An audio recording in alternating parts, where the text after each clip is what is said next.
हाँ जी भाई सब गुड इवनिंग। कैसे हो आप सब? उम्मीद करता हूँ अच्छे होंगे। तो दोस्तों फाइनली समय हो चुका हमारे साइंस के क्लास का। चलिए फटाफट आप लोग क्लास पे आ जाइए।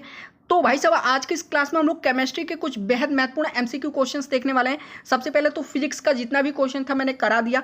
आगे जो कुछ भी मिलेगा मैं आपको कराता रहूँगा, लेकिन अभी तक जितना मैंने फिजिक्स करा दिया है प्लीज़ कर लीजिए। वहीं से जो भी एग्जाम में आने होंगे सारे क्वेश्चन वहीं से आने वाले हैं, ठीक है। बाकी आगे तो कराता ही रहूँगा, लेकिन एक चीज़ मैं आपको बता दूँ, आज जो मैं केमिस्ट्री के क्वेश्चन कराने वाला हूँ, आज से जो केमिस्ट्री के क्वेश्चन शुरू कर रहा हूँ, जो मज़ा आपको बाकी की क्लासेस में नहीं आया होगा वो मज़ा आज से आपको आने वाला है। जो आप 9th-10th में जो मज़ा एक्सपीरियंस करते थे साइंस पढ़ते वक्त, बिल्कुल वैसा ही मज़ा यहाँ पे आने वाला है। इंटरेस्टिंग क्लास है पूरी, इसलिए दोनों हाथ जोड़ के रिक्वेस्ट करता हूँ प्लीज़ एक सेकंड भी स्किप मत कीजिएगा क्लास को। साथ में मेरे जो है इन सारे क्वेश्चंस को आपको भी सॉल्व करना है, क्योंकि आप पहले से ये सारे पढ़ चुके हैं। कहीं ना कहीं ये सारे क्वेश्चंस आपके एग्जाम में पूछे जा चुके हैं। तो देर ना करते हुए चलिए हम लोग शुरू करते हैं अपने साइंस के इस टॉप 10 क्वेश्चन सीरीज को। और एक चीज़ मैं आपको बता दूं, मैं आप सभी से बहुत निराश हूं। क्लासेस पे आपके जो रिस्पांस हैं वो बेहद कम आ रहे हैं, ठीक है। तो प्लीज़ रिक्वेस्ट है, सबसे पहले तो इस क्लास को अपने दोस्तों तक शेयर करिए और वीडियो को लाइक कर दीजिए, फिर आगे बढ़ते हैं। चलिए चलते हैं। हाँ जी, तो सबसे पहले तो आप जरा यहाँ पे ध्यान दीजिए कि 4 फरवरी से अनअकैडमी पे ये जगुआर नाम का एयरफोर्स कंप्लीट बैच कोर्स शुरू हुआ है 2021 बैच के लिए, ठीक है। तो जितने भी मुझे एयरफोर्स के कैंडिडेट देख रहे हैं उनके लिए एक बेहद सुनहरा मौका है कि आप भी अनअकैडमी ज्वाइन करके अपनी तैयारी को और भी बूस्ट कर सकते हैं। और अनअकैडमी ज्वाइन करने के बाद आप ये बैच कोर्स जरूर ज्वाइन करेगा, क्योंकि आप देख सकते हैं इसमें मयंक चतुर्वेदी जैसे सर जो है मौजूद हैं इस बैच कोर्स में। तो आप खुद सोचिए आपकी जो एग्जाम की तैयारी का लेवल है वो क्या हो जाने वाला है, ठीक है। तो प्लीज़ आप आज ही अनअकैडमी ज्वाइन करिए और अपनी तैयारी बेहतर करनी शुरू कर दीजिए। और साथ में जो लोग मुझे एनडीए के कैंडिडेट देख रहे हैं, जो उनके लिए ये 8 फरवरी से प्रगति नाम का कंप्लीट एनडीए बैच कोर्स शुरू किया जा रहा है, ठीक है। तो आप सभी के लिए भी बेहद सुनहरा मौका है कि आप भी आज ही अनअकैडमी ज्वाइन कर लीजिए और अपनी तैयारी को जो है और भी बेहतर लेवल तक लेके जाइए। और अनअकैडमी ज्वाइन करने के बाद जब ये बैच कोर्स शुरू होने वाला है 8 तारीख से, तो प्लीज़ इस बैच कोर्स को जो है ज्वाइन जरूर करिएगा प्लस कोर्स बाय करके, ताकि आपकी जो तैयारी है वो उसका लेवल ही कुछ और हो जाए, ठीक है। ताकि आपको वर्दी जो है इस बार ही चाहिए, इस बार ही लेके आना है, इस बार ही आपको वर्दी हमें दिखाना है लेकर के, ठीक है। और साथ में आपको करना कैसा है ये, तो आपको वीडियो के डिस्क्रिप्शन में अनअकैडमी ऐप का लिंक मिल जाएगा। आप फटाफट उस लिंक पे जाइए, अनअकैडमी ऐप इंस्टॉल कीजिए अपने फोन में, अपने आप को अनअकैडमी पे रजिस्टर करिए। और रजिस्ट्रेशन के दौरान आप ये referral code stand up classes जरूर यूज कर लीजिएगा, क्योंकि इन टॉप एजुकेटर की जो स्पेशल क्लासेस चलती हैं वो आप बिल्कुल फ्री देख पाएंगे ये रेफरल कोड अप्लाई करने के बाद। और साथ में जब कभी भी आप जो है प्लस कोर्स बाई करते हैं तो आपको 10% एक्स्ट्रा जो है डिस्काउंट भी मिल जाएगा इस रेफरल कोड पे। तो देर का इस बात की, आज ही जाइए अनअकैडमी ज्वाइन करिए और अपनी तैयारी शुरू कर दीजिए। चलिए क्लास की तरफ चलते हैं। हाँ जी भाई, तो हमारे इस क्लास का जो सबसे पहला और सबसे इंटरेस्टिंग क्वेश्चन दिया गया केमिस्ट्री का वो है which of the following chemicals helps in fruit ripening. इन चारों केमिकल्स में से कौन सा जो है फल को पकाने में मदद करता है? Option number A ethephon, option number B atrazine, option number C isoproturon और ऑप्शन नंबर डी है मेलाथियन। सबसे पहले तो ऑप्शन ए वाले को छोड़ दीजिए, बाकी तीन को लेकर बात करते हैं। इन तीनों का काम क्या है? जो आपका अल्ट्राजीन है ना, ये एक प्रकार के खरपतवार को खत्म करने के लिए इस्तेमाल किया जाता है। जैसे आपके बाजरे की खेती हो गई, धान की हो गई, गेहूं की हो गई, उसमें खरपतवार जो होते हैं उनको खत्म करने के लिए इस्तेमाल किया जाता है। फिर आपका आइसोप्रोट्रॉन जो है ना, इसका भी इस्तेमाल जो है खरपतवार को खत्म करने के लिए किया जाता है। किसका? आइसोप्रोट्रॉन, ठीक है। उसके बाद आता है आपका मेलाथियन, ठीक है। जो मेलाथियन है ये बहुत ही प्रसिद्ध है, इसके बारे में आप अच्छी तरीके से जानते हैं। ये एक प्रकार का कीटनाशक है जो खेतों में इस्तेमाल किया जाता है कीट को खत्म करने के लिए, जो आपकी लाही वगैरह लगती है उसके लिए, ठीक है। और साथ में जो बीज भंडार हो गया, चाहे गेहूं का भंडार, धान का भंडार हो गया, उसमें किसी प्रकार का कोई कीट ना लगे, इसलिए मेलाथियन की गोलियां रखी जाती हैं। आप जानते होंगे, आपके भी घर में रखी जाती होंगी, ठीक है। तो अब बात कर लेते हैं जो हमारा ऑप्शन नंबर ए वाला है, यानी इथेफॉन का, ठीक है। इथेफॉन सबसे पहले तो प्लांट ग्रोथ में इसका इस्तेमाल किया जाता है, ठीक है, पौधों के ग्रोथ के लिए। और दूसरा फ्रूट राइपनिंग के लिए इस्तेमाल, इसका जो है इस्तेमाल किया जाता है फल को पकाने के लिए। तो याद कर लीजिएगा, ऑप्शन नंबर ए हमारा बिल्कुल करेक्ट हो जाएगा। अगला क्वेश्चन देख लेते हैं। हमारा अगला क्वेश्चन है जो सोल्डर होता है, सोल्डिंग के लिए जिसका इस्तेमाल किया जाता है, ठीक है, वो किसका एलॉय है, किस चीज़ का मिक्सचर है, कौन सी चीज़ों से मिलकर बना है, ठीक है। तो मैं ऑप्शन नंबर ए आपका tin and lead, option number B tin और copper, option number C tin copper और जिंक और ऑप्शन नंबर डी है टिन लीड और जिंक। तो जो आपका सोल्डर होता है ना, वो किसका एलॉय है? वो आपका टिन और लीड का है, ठीक है। तो इनका कॉम्बिनेशन देख लीजिए कितनी परसेंटेज का कॉम्बिनेशन होता है। तो जो टिन का कॉम्बिनेशन होता है वो कितने का होता है? टिन का कॉम्बिनेशन आपका 63% का होता है, ठीक है। तो 63:37 जो होता है आपका, ये आपका लेड होता है, ठीक है। तो टिन और लेड जो है मिल करके क्या बनाते हैं? सोल्डर बनाते हैं। तो सोल्डर किसका एलॉय है? टिन और लेड का, ठीक है। याद कर लीजिएगा, ये कॉम्बिनेशन होता है इनका, यही रेशियो है, ठीक है। 63% टिन और 37% जो है आपका लेड है, ठीक है।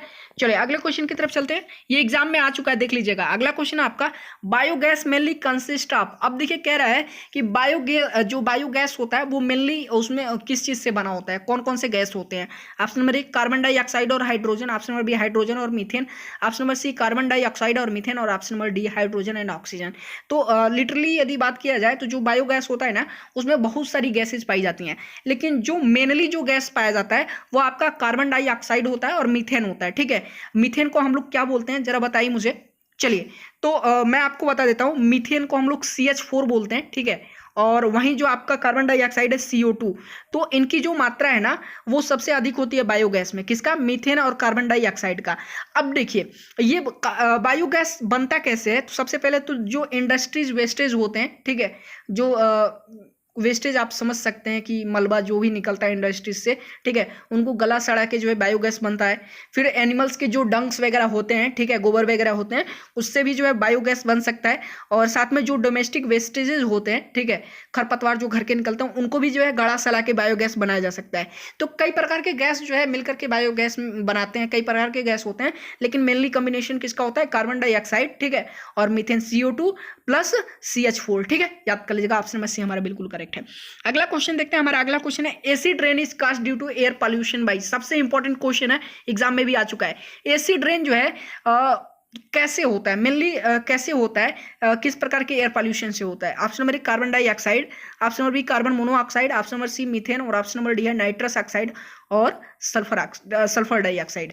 तो सबसे पहले एक चीज मैं आपको बता देता हूं, देखिए जो नॉर्मल रेन होता है ना वो भी एसिटिक होता है, लेकिन स्लाइटली एसिटिक होता है। ठीक है, कंप्लीट एसिटिक नहीं होता है, स्लाइटली एसिटिक होता है। क्यों? क्योंकि क्या होता है ना, एटमॉस्फेयर में CO2 मौजूद होता है। ठीक है, तो CO2 जब रिएक्शन करता है हाइड्रोजन के साथ में तो वो क्या बनाता है? कार्बोनिक एसिड बनाता है। ठीक है, क्या बनाता है? कार्बोनिक एसिड एक तरह का बनाता है जो कि नॉर्मल एसिडिक होता है, कार्बोनिक एसिड। ठीक है, और वही जो नॉर्मल रेन होता है उसका pH वैल्यू कितना होता है? याद कर लीजिएगा, 5.6 होता है। नॉर्मल रेन का pH वैल्यू कितना होता है? 5.6 होता है। लेकिन नॉर्मल रेन भी जो है एकदम नॉर्मल पानी की तरह नहीं होता है, वो हल्का स्लाइटली एसिडिक होता है। ठीक है, क्यों? क्योंकि जो कार्बन होता है वो वाटर के साथ में रिएक्शन करके कार्बोनिक एसिड बनाता है। ठीक है, अब बात कर लेते हैं आपके एसिडिक रेन को लेकर के, एसिड रेन को। ठीक है, तो एक चीज बताइए, आपके एटमॉस्फेयर में फ्री तौर पे हमें क्या मिलता है? SO2 भी मिलता है, यानी जो है सल्फर डाइऑक्साइड भी मिलता है और नाइट्रस ऑक्साइड भी मिलता है, NO2 भी मिलता है। ठीक है, तो अब ये जो दोनों है ये हाईली पॉल्यूटेंट्स होते हैं। ठीक है, पॉल्यूशन फैलाने वाले होते हैं। तो अब जब देख लीजिए, यदि SO2 जो है अगर वाटर के साथ में मिलता है आपके जो है इन्वायरमेंट में, ठीक है, यानी एटमॉस्फेयर में वाटर के साथ में H2O के साथ में, तो ये क्या होता है? इसको सॉल्व करेंगे, SO2 प्लस हाफ O2 होता है। ठीक है, O2 प्लस H2O, तो जब इसको आप सॉल्व करेंगे तो हमारा ये क्या बनता है? ये आपका बनता है H2SO4। क्या हो जाता है? H2SO4। और H2SO4 मतलब क्या होता है? Sulphuric acid. भाई सल्फ्यूरिक एसिड बहुत ही हाईली जो है एसिडिक होता है। ठीक है, सल्फ्यूरिक एसिड आपको पता ही है। ठीक है, तो ये सल्फ्यूरिक एसिड बनाता है, तो वही एसिड रेन होता है। और एक जो होता है जो आपका वाटर जो एटमॉस्फेयर में होता है वो किसके साथ में रिएक्शन करता है? वो करता है आपके जो है NO2 के साथ में, यानी नाइट्रस ऑक्साइड के साथ में। तो NO2 प्लस H2O ये क्या बनाएगा जरा बताइए मुझे? NO2 प्लस H2O बनाता है HNO3। क्या बनाता है? HNO3। ठीक है, और इसको बोलते हैं हम लोग नाइट्रिक एसिड। ठीक है, क्या बोलते हैं? Nitric acid. और नाइट्रिक एसिड भी हाईली जो है रिएक्टिव होता है। और फिर एक तीसरा एसिड भी बनता है। ठीक है, ये तीसरा होता है। ये दो तो हो गए जो हाईली रिएक्टिव होते हैं, जो एसिड रेन के नाम से जाने जाते हैं। ठीक है, अब बनता है HCl। ठीक है, HCl बनता है, तो इसको हम लोग बोलते हैं हाइड्रोक्लोरिक एसिड। क्या बोलते हैं? हाइड्रोक्लोरिक एसिड बोलते हैं। ठीक है, HCl। तो मेनली 3 प्रकार के एसिड रेन होते हैं। ठीक है, आपका सबसे पहला हो गया H2SO4 यानी सल्फ्यूरिक एसिड का एसिड रेन। ठीक है, फिर नाइट्रिक एसिड होता है आपका जो यानी नाइट्रस ऑक्साइड और जो है हाइड्रोजन, यानी हाइड्रोजन और ऑक्सीजन मिलके पानी जो है जो करता है रिएक्शन करता है नाइट्रस ऑक्साइड के साथ में, वो हो गया आपका नाइट्रिक एसिड। ठीक है, और फिर HCl होता है आपका। ठीक है, यानी हाइड्रोक्लोरिक एसिड होता है। 3 प्रकार के मेनली एसिड रेन होते हैं। ठीक है, तो करेक्ट कौन सा हो जाएगा? ऑप्शन नंबर डी वाला हो जाएगा। ठीक है, नाइट्रस ऑक्साइड और सल्फ्यूरिक एसिड, यही जो दो मेन होते हैं ना, यही दो मेन तरीके के जो मेन पॉल्यूटेंट्स होते हैं, जो एसिड रेन के जो है सबसे बड़े क्या होते हैं? जिम्मेदार होते हैं। ठीक है, याद कर लीजिएगा। चलिए अगले क्वेश्चन की तरफ चलते हैं। हमारा अगला क्वेश्चन है, which of the following laser types is used in a laser printer? में किस प्रकार का लेजर का इस्तेमाल किया जाता है? Option number A dye laser का, या फिर option number B semiconductor laser का, या फिर option number C excimer laser का या फिर option number D gas laser का। तो मैं आपको बता देता हूँ लेजर प्रिंटर में जो है गैस लेजर का इस्तेमाल किया जाता है। किसका? गैस लेजर का। याद कर लीजिएगा, ऑप्शन नंबर डी हमारा बिल्कुल करेक्ट है। अगले क्वेश्चन की तरफ चलते हैं। हमारा अगला क्वेश्चन है which of the following is used as moderator के तौर पे। देख लीजिएगा, बेहद इंपॉर्टेंट क्वेश्चन है। मॉडरेटर के तौर पे जो है न्यूक्लियर रिएक्टर में किसका इस्तेमाल किया जाता है? ऑप्शन नंबर ए थोरियम का, ऑप्शन नंबर बी ग्रेफाइट का, ऑप्शन नंबर सी रेडियम का, या फिर option number D ordinary water का। तो मैं आपको बता देता हूँ, देख लीजिएगा, मॉडरेटर के तौर पे न्यूक्लियर रिएक्टर में हम लोग ग्रेफाइट का इस्तेमाल करते हैं। क्यों? ये भी जान लीजिए कि हम लोग जो है यानी मॉडरेटर के तौर पे न्यूक्लियर रिएक्टर में ग्रेफाइट का इस्तेमाल क्यों करते हैं? क्योंकि ये एक प्रकार का ग्रेफाइट क्या है, कार्बन का रूप है, ठीक है। और वो क्या करता है, न्यूट्रॉन्स को स्लो करता है, ठीक है। न्यूट्रॉन्स को क्या करता है, स्लो करता है, और जिसके कारण क्या करता है, ये एज ए मॉडरेटर का काम करता है, और इसीलिए इसका इस्तेमाल न्यूक्लियर रिएक्टर में करते हैं, ठीक है। तो क्या है, ग्रेफाइट एक कार्बन का फॉर्म है, ठीक है। वो क्या करता है, न्यूट्रॉन्स का जो है एक प्रकार के न्यूट्रॉन्स का काम करता है, ठीक है। न्यूट्रॉन्स को स्लो डाउन का काम करता है, उनको धीमा करता है न्यूट्रॉन्स को, और एज ए तब ये क्या करता है, मॉडरेटर का काम करता है, जिसलिए इसका इस्तेमाल हम लोग किस में करते हैं, न्यूक्लियर रिएक्टर में करते हैं, ठीक है। याद कर लीजिएगा।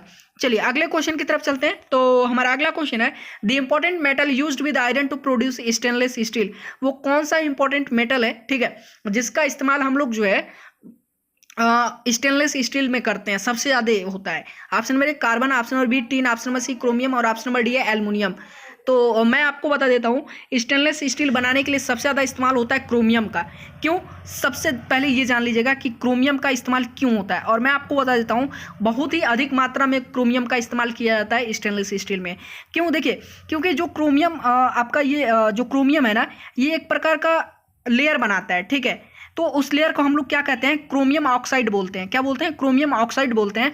और ये जो लेयर होता है क्रोमियम ऑक्साइड का, ये क्या करता है, ये ऑक्सीजन डिफ्यूजन को ब्लॉक करता है, ठीक है, कि सरफेस से नीचे से जो है ऑक्सीजन डिफ्यूजन ना हो सके, जिसके कारण जो है स्टेनलेस स्टील पे रस्टलिंग ना हो सके, ठीक है। रस्टलिंग मतलब क्या होता है, मूर्छा वगैरह ना लग सके, ठीक है। चलिए, तो याद कर लीजिएगा, स्टेनलेस स्टील में सबसे अधिक मात्रा किसकी होती है, ठीक है। आयरन के साथ में किसका इस्तेमाल किया जाता है, क्रोमियम का, ठीक है। याद कर लीजिएगा। चलिए अगले क्वेश्चन की तरफ चलते हैं। हमारा अगला क्वेश्चन है the gas which emits from rice field is. कह रहा है कि धान की जो खेती होती है उसमें सबसे अधिक जो है सबसे अधिक मात्रा में कौन सी गैस इमिट होती है, निकलती है धान की खेती से? Option number A ethane, option number B methane, option number C nitrogen, और option number D all of the above.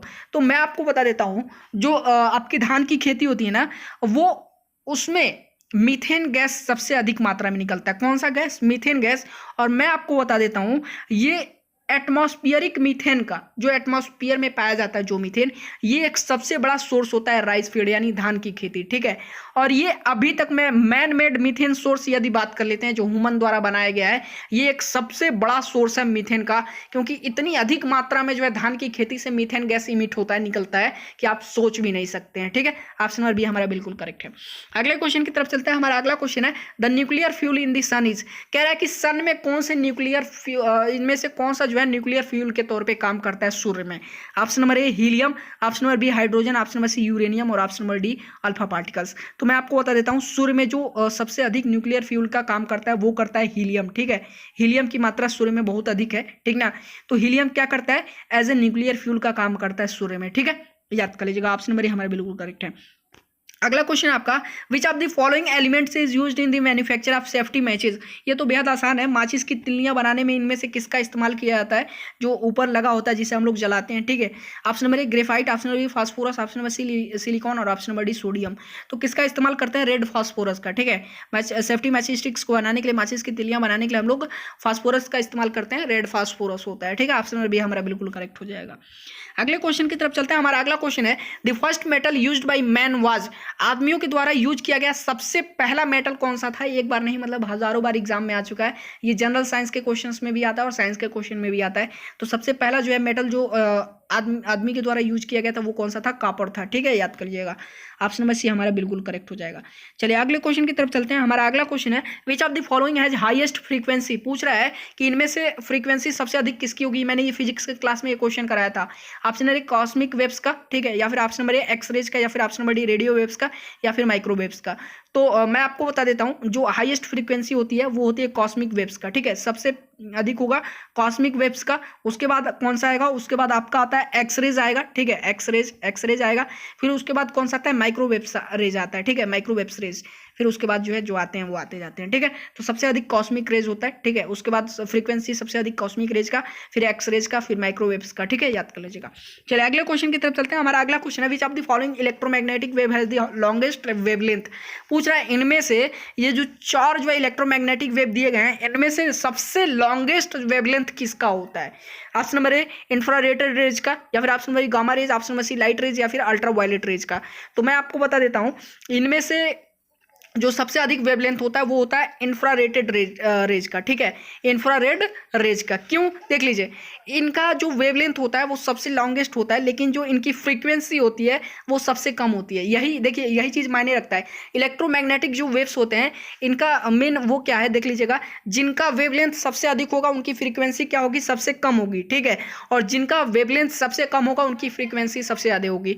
जैसे देख लीजिए, मैं आपको बता देता हूँ, जो इंफ्रारेड रेज है ना, इनकी जो वेवलेंथ है वो सबसे बड़ी होती है, लेकिन इनकी जो फ्रीक्वेंसी होती है वो सबसे कम होती है। और वहीं यदि जो गामा रेज है ना, इनकी जो वेवलेंथ है वो सबसे कम होती है, सबसे लोएस्ट होती है, और इनकी जो फ्रीक्वेंसी है ना वो सबसे अधिक होती है। तो यदि फ्रीक्वेंसी पूछता है इलेक्ट्रोमैग्नेटिक वेव का, तो सबसे अधिक किसका होगा, गामा रेज का होगा, सबसे कम किसका होगा, इंफ्रारेड रेज का होगा। और यदि वेवलेंथ पूछता है तो सबसे अधिक किसका होगा, इंफ्रारेड रेज का होगा, और सबसे कम किसका होगा, गामा रेज का होगा, याद कर लीजिएगा, ठीक है। चलिए अगले क्वेश्चन की तरफ चलते हैं। हमारा अगला क्वेश्चन है, when iron is rusted it is. अब देखिए कह रहा है कि आयरन जब रस्टेड होता है यानी मूर्छा लगता है तो वो क्या होता है, एक प्रकार का वो ऑक्सीडेशन रिएक्शन होता है। क्या होता है, ऑक्सीडाइज होता है, ठीक है। तो ऑप्शन नंबर ए है ऑक्सीडाइज होता है, रिड्यूस तो होगा नहीं, कभी आयरन घटता नहीं है। ऑप्शन नंबर सी जो है एवोपोरेटेड, यानी एवोपोरेट उड़ता तो है नहीं, ठीक है। ऑप्शन नंबर डी डिकम्पोज भी नहीं होता है, तो वो क्या होता है, ऑक्सीडाइज होता है। क्यों, क्योंकि देखिए क्या होता है ना, क्या कहा जाता है, आयरन हो गया या फिर स्टेनलेस स्टील हो गया, जब वो मॉइस्चर के संपर्क में आएगा तभी क्या होता है, उस पर रस्टलिंग होती है यानी मूर्छा लगता है, ठीक है। और मॉइस्चर में होता क्या है, H2O यानी पानी, पानी में हाइड्रोजन और ऑक्सीजन, ठीक है। तो अब देखिए होता क्या है कि जब हाइड्रोजन ऑक्सीजन मिलकर के आयरन के साथ जब रिएक्शन करते हैं तो वो क्या बनता है, हाइड्रेटेड आयरन ऑक्साइड बोलते हैं उसको। क्या बोलते हैं, हाइड्रेटेड आयरन ऑक्साइड बोलते हैं, हाइड्रेटेड, ठीक है। अब वही क्या होता है, ऑक्सीडाइज्ड हो जाता है वहीं पे, ठीक है। तो क्या होता है, ऑक्सीडेशन रिएक्शन होता है वो एक प्रकार का। तो याद कर लीजिएगा ये किस प्रकार का रिएक्शन है, ये एक प्रकार का ऑक्सीडेशन रिएक्शन होता है, आयरन पे जंग लगना, ठीक है, याद कर लीजिएगा, ऑक्सीडाइज होता है। ऑप्शन नंबर ए बिल्कुल करेक्ट है। अगला क्वेश्चन देखते हैं, क्वेश्चन नंबर 15 हमारा बेहद महत्वपूर्ण क्वेश्चन है हमारे इस क्लास का, ये समझ लीजिए सबसे इंपॉर्टेंट क्वेश्चन है, ठीक है। क्वेश्चन क्या है, in which of the following situation a chemical reaction does not occur. कह रहा है कि ये 4 जो है सिचुएशन दिया गया है, पूछा है इनमें से किसमें केमिकल रिएक्शन नहीं हो रहा है, ठीक है। ऑप्शन नंबर ए साल्ट को नॉर्मली जो है हवा में फेंक दिया जाए, एक्सपोज कर दिया जाए, खुली हवा में रख दिया जाए, ठीक है। और ऑप्शन नंबर बी है कोयले को हवा में जलाया जाए, ठीक है। ऑप्शन नंबर सी है sodium is placed in water, sodium को पानी में रखा जाए, या फिर जो है ऑप्शन नंबर डी है आयरन को जो है मॉइस्ट एयर में यानी खुले हवा में रखा जाए, ठीक है। तो सबसे पहले तो बात कर लेते हैं आयरन को लेकर के। अभी ऊपर मैंने आपको पढ़ाया, जब आयरन को अगर मॉइस्ट एयर यानी नमी वाले हवा में रखेंगे तो वो क्या होगा, वो एक प्रकार का रिएक्शन हो जाएगा यार, केमिकल रिएक्शन होता है वो, ठीक है। और ये यहाँ पे पूछ रहा है कि रिएक्शन ना हो, केमिकल रिएक्शन ना हो, तो वो केमिकल रिएक्शन हो रहा है, ऑक्सीडेशन हो रहा है। ऑक्सीडेशन एक प्रकार का केमिकल रिएक्शन होता है जिसमें हाइड्रेटेड आयरन ऑक्साइड बनता है, ठीक है, जब वो मॉइस्चर के कंटेक्ट में आता है। फिर सोडियम को यदि पानी में रखा जाए तो भाई ये देख लीजिए, जब सोडियम को पानी में रखा जाता है वो क्या होता है, सोडियम हाइड्रो ऑक्साइड बनता है। क्या बनता है, सोडियम हाइड्रो ऑक्साइड। और कभी सोडियम को पानी में डाल के देख लीजिएगा कितना बड़ा धमाका होता है, ठीक है। तो वो एक प्रकार का एक्सोथर्मिक रिएक्शन है। क्या है, एक्सोथर्मिक। तो सोडियम यदि पानी के कंटेक्ट में आता है तो वो कौन सा रिएक्शन होता है, वो एक प्रकार का एक्सोथर्मिक रिएक्शन होता है। फार्मूला क्या होता है, NaOH, ठीक है, जिसको हम लोग सोडियम हाइड्रो ऑक्साइड बोलते हैं, NaOH, ठीक है। क्या बोलते हैं, sodium hydro oxide. Exothermic reaction मतलब जिस रिएक्शन में जो है हीट निकले, ठीक है, क्या निकले, हीट बाहर निकले, तो धमाका होगा भाई, धमाका होगा, आग लगेगी तो क्या होगा, हीट तो आप ऑब्वियसली जो है बाहर आएगा, ठीक है। तो एक प्रकार के ये क्या है, एक्सोथर्मिक रिएक्शन है, ठीक है। उसके बाद बात कर लेते हैं कोयला is burned in the air, यानी जो है कोयले को यदि ऑक्सीजन के कंटेक्ट में अगर रख के जलाते हैं तो क्या होगा भाई, तो भाई एक प्रकार का ये कंबस्टन होता है। कंबस्टन मतलब क्या होता है, फ्यूल का काम करता है, ठीक है। कोयला क्या करता है, एक प्रकार का फ्यूल का काम करता है ना, ठीक है। तो ये एक प्रकार का क्या है, केमिकल रिएक्शन है जिसमें क्या होता है, फ्यूल रिएक्ट करता है ऑक्सीजन के साथ में, यानी हवा में ऑक्सीजन होता है और क्या करता है, हीट का उत्पादन करता है। ठीक है, तो ये एक प्रकार का कोयला क्या है, फ्यूल का काम करता है। ट्रेन वगैरह में इस्तेमाल किया जाता था पहले ज़माने में। ठीक है, आग जो है वो जलाने के लिए, हीट जलाने के लिए। ठीक है, तो क्या करता है, ये हीट का उत्पादन करता है, हीट। ठीक है, हीट निकलता है, ये एक प्रकार का जब फ्यूल है। एक चीज़ बताइए, किसी भी फ्यूल को जब ऑक्सीजन के साथ में रिएक्शन कराएंगे, ठीक है, तो वो क्या होगा, ऑब्वियसली वो हीट जनरेट करेगा। ठीक है, तो वो कोयले को हम लोग जब जलाते हैं तो एक प्रकार का, किस प्रकार का ये रिएक्शन, इस रिएक्शन को हम लोग क्या करते हैं, कंबस्टन रिएक्शन बोलते हैं। क्या बोलते हैं, एक प्रकार का ये रैपिड कंबस्टन है। ठीक है, अब बात कर लेते हैं ऑप्शन नंबर ए। तो कॉमन साल्ट को यदि आप हवा में छोड़ देते हैं तो उससे क्या होने वाला है, वो किसी प्रकार का कोई रिएक्शन नहीं है। ठीक है, वो क्या है, एक प्रकार का फिजिकल चेंज है, वो गल जाएगा। अगर मॉइस्चर में जाएगा तो वो गल जाएगा। ठीक है, तो वो किसी प्रकार का कोई रिएक्शन नहीं होता है, बल्कि एक प्रकार का फिजिकल चेंज है। ठीक है, अपना स्टेट चेंज करता है वो। तो फाइनली कॉमन साल्ट देख लीजिए, यदि आप जैसे एज ए सॉलिड में रखेंगे, ठीक है, तो वो क्या होगा, हवा के कंटेक्ट में आकर के वो क्या होगा, सिर्फ अपना स्टेट चेंज करेगा। लिक्विड फॉर्म में आ सकता है थोड़ा सा, ठीक है, या प्लाज्मा फॉर्म में आ सकता है। कभी कभी प्लाज्मा फॉर्म में भी, जैसे जब नमक गलता है, आप देखिएगा मोटा लेयर होता है। ठीक है, तो वो प्लाज्मा फॉर्म में भी आ सकता है। ठीक ना, तो वो एक प्रकार का फिजिकल चेंज है। तो फाइनली ऑप्शन कौन सा सही हो जाएगा, ऑप्शन नंबर ए सही हो जाएगा। इस वाले जो है सिचुएशन में किसी प्रकार का कोई केमिकल रिएक्शन नहीं हो रहा है। ऑप्शन नंबर ए हमारा बिल्कुल करेक्ट है। चलते हैं अपने अगले क्वेश्चन की तरफ। और ये जो हमारा क्वेश्चन है, ये हमारे आज के इस क्लास का सबसे लास्ट क्वेश्चन है और सबसे इंपॉर्टेंट है। ये आप सभी के लिए एग्जाम में आ चुका है। देखिए, कह रहा है कि जो एक आदर्श गैस होता है, आइडियल गैस होता है, वो किस नियम पे काम करता है। उसको आइडियल गैस, सिर्फ उसी गैस को हम लोग कह सकते हैं जो क्या करे, गैस के लॉ को फॉलो करे, या फिर बॉयले के नियम को फॉलो करे। ठीक है, या फिर चार्ली के नियम को फॉलो कर ले, या फिर एवोगाद्रो बोल रहा हूँ, एवोगाद्रो के जो है नियम को फॉलो करे, लॉज को फॉलो करे। ठीक है, तो जो सही होगा वो आप कमेंट करके जरूर बताइएगा। बाकी सभी को कमेंट करना है इस क्वेश्चन का। ठीक है, एक आदर्श गैस कैसे एक आदर्श गैस कहा जा सकता है, किसी भी गैस को, कोई भी गैस एक आदर्श गैस कैसे माना जाए, या तो वो गैस लॉ को फॉलो करे, या तो बॉयले लॉ को, या फिर चार्ली लॉ को, या फिर एवोगाद्रो लॉ को। ठीक है, तो जो सही होगा कमेंट करिएगा प्लीज़। और आज की वीडियो पसंद आई हो, क्लास पसंद आए तो प्लीज़ क्लास को लाइक करिए। ठीक है, डेली ऐसे ही क्लासेस आती रहेंगे। और साथ में चैनल को सब्सक्राइब कर लीजिए और वीडियो को शेयर कर दीजिए। चलिए फिर मिलते हैं नेक्स्ट क्लास में, तब तक के लिए धन्यवाद।